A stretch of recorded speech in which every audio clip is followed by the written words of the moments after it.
Assalamualaikum warahmatullahi wabarakatuh. Bismillahirrahmanirrahim. Alhamdulillah wa syukurillah wa la hawla wa la quwata illa billah. Amma ba'du.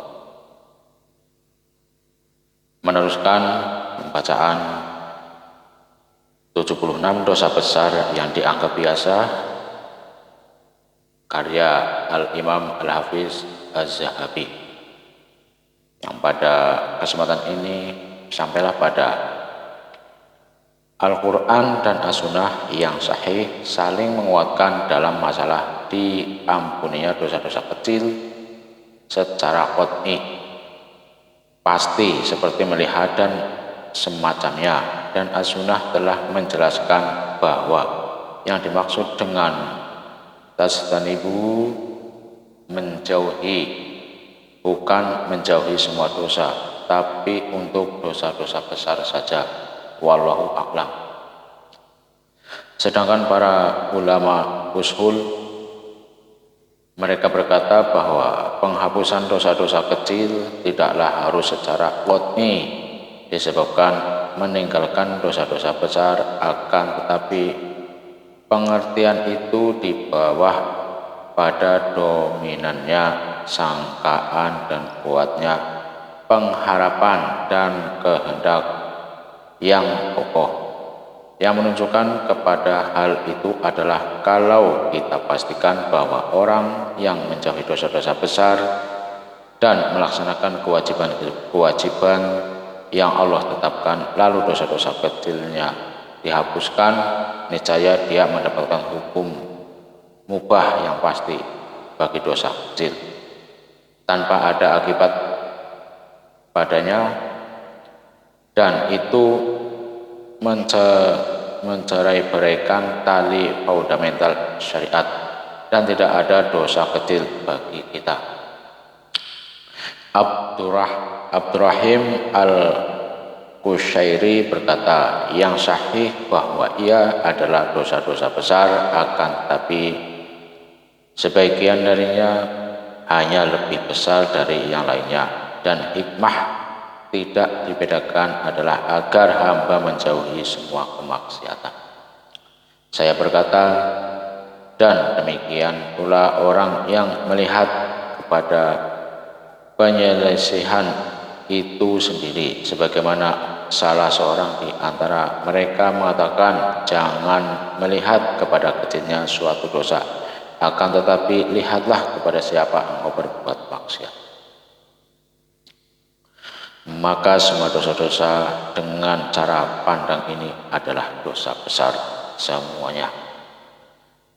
Dan berdasarkan pandangan seperti inilah perkataan Al-Qudhi Abu Bakar bin At-Tayyib Al-Ustad Abu Ishaq Al-Isfarayini, Abu Al-Ma'ali, Abu Nasr Abdurrahim Al-Qushairi, dan lainnya dikeluarkan. Mereka mengatakan sebagaimana dikatakan dosa kecil adalah karena dibandingkan kepada yang lebih besar daripadanya, sebagaimana perbuatan zina adalah kecil dibandingkan dengan kufur, dan berciuman yang haram adalah kecil dibandingkan dengan berzina, dan tidak ada dosa yang melampaui dalam pandangan kami karena meninggalkan dosa yang lainnya, akan tetapi semua itu adalah dosa-dosa besar yang mana pelakunya berserah kepada kehendak Allah Subhanahu wa taala, tentu saja selain kufur. Ini berdasarkan firman Allah Subhanahu wa taala. A'udzubillahi minasyaitonirrajim. Innallaha la yaghfiru ay yushraka bihi wa yaghfiru ma duna dzalika liman yasha, yang artinya sesungguhnya Allah tidak akan mengampuni dosa syirik dan tidak mengampuni segala dosa yang selain dari syirik. Selain dari syirik itu bagi siapa yang dikehendakinya. An-Nisa 48. Dan mereka juga berhujjah dengan cara baca qiraah ahli qiraah yang membaca tajtanibu kabiro ma tunhauna anhu. Jika kalian menjauhi yang paling besar dari perbuatan yang mana kalian dilarang darinya, menafsirkannya atas tauhid, sedangkan dosa paling besar adalah syirik. Mereka berkata, sedangkan dengan bentuk jamak kabair, maka yang dimaksud adalah jenis-jenis kufur secara umum. Mereka berkata, sedangkan dengan bentuk jamak kabair dan ayat yang membatasi hukum itu, maka semua kalimat-kalimat yang mutlak ini dikembalikan kepadanya. Firman Allah Subhanahu wa ta'ala, A'udzubillahi minasyaitonirrajim, wa yaghfiru ma duna dzalika liman yasha, dan Dia mengampuni segala dosa yang selain dari syirik itu bagi siapa yang dikehendaknya. Mereka juga berhujjah dengan hadis yang diriwayatkan oleh Imam Muslim dan lainnya dari Abu Umamah bahwasannya Rasulullah Shallallahu Alaihi Wasallam bersabda, "Man yaqtata'a haqqam ri'im muslimin yaminihi faqad awhaballahu lahun nar wa harrama alaihi al-jannah."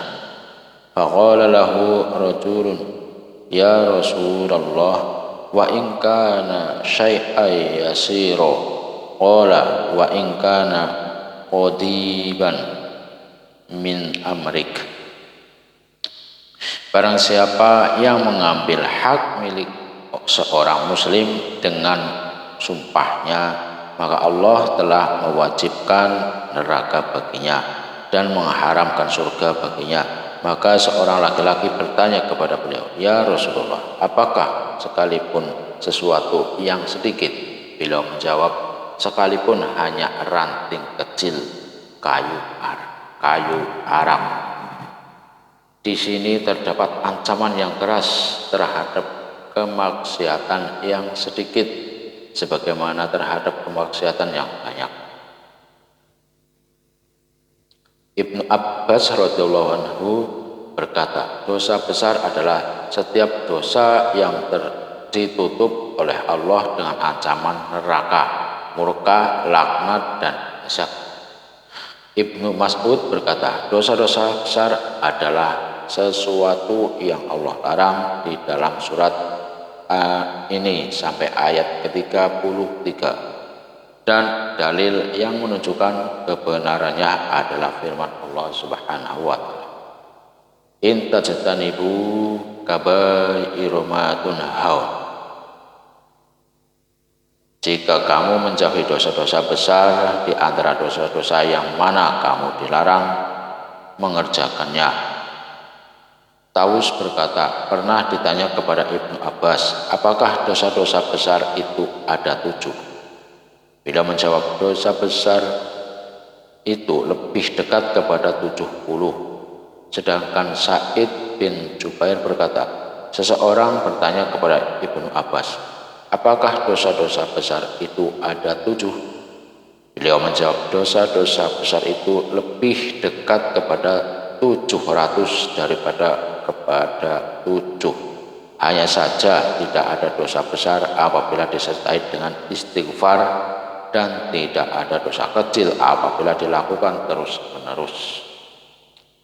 Kemudian diriwayatkan dari Ibnu Mas'ud bahwasannya beliau berkata, al-kabairu arba'atun, al-ya'su min rauhillah, wal qunutu min rahmatillah, wal amnu min makarillah, wasirku billah dalla alaihal Qur'an. Dosa-dosa besar itu ada 4. Putus asa dari kemudahan jalan keluar, Allah putus asa dari rahmat Allah, merasa aman dari pembalasan azab Allah, dan syirik kepada Allah, Ini semua ditunjukkan oleh Al-Quran dan diriwayatkan dari Ibnu Umar. Hiya tis'un qatlun nafsi wa aklur riba wa aklu malil yatimi wa ramyul muhsanati wa syahadatus sur wa uququl walidain wal firaru minas sahfi wasihru wal ilhadu fil baitil haram, yang artinya dosa-dosa besar itu ada 9: membunuh, memakan harta riba, makan harta anak yatim, menuduh wanita suci melakukan zina, kesaksian palsu, durhaka kepada kedua orang tua, melarikan diri dari kancah pertempuran, sihir, melakukan pembangkangan di Baitullah Al-Haram. Dan di antara dosa-dosa besar dalam pandangan para ulama adalah berjudi, mencuri, miras, mencela as-salafus salih, penyimpangan pemerintah dari kebenaran dan mengikuti hawa nafsu, sumpah zalim, putus asa dari rahmat Allah, mencaci kedua orang tua, yaitu dengan cara mencaci orang tua dari seseorang lalu orang itu mencela balik kepadanya, dan membuat kerusakan di muka bumi, dan lain sebagainya yang jumlahnya banyak sebagaimana yang dijelaskan di dalam Al-Quran dan hadis-hadis yang diriwayatkan oleh para imam. Imam Muslim menyebutkan di antaranya di dalam kitab Al-Imam dalam jumlah yang cukup banyak.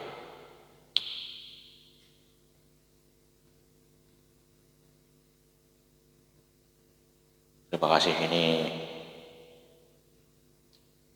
pembacaannya dilanjut. Cukup sekian dulu. Assalamualaikum warahmatullahi wabarakatuh.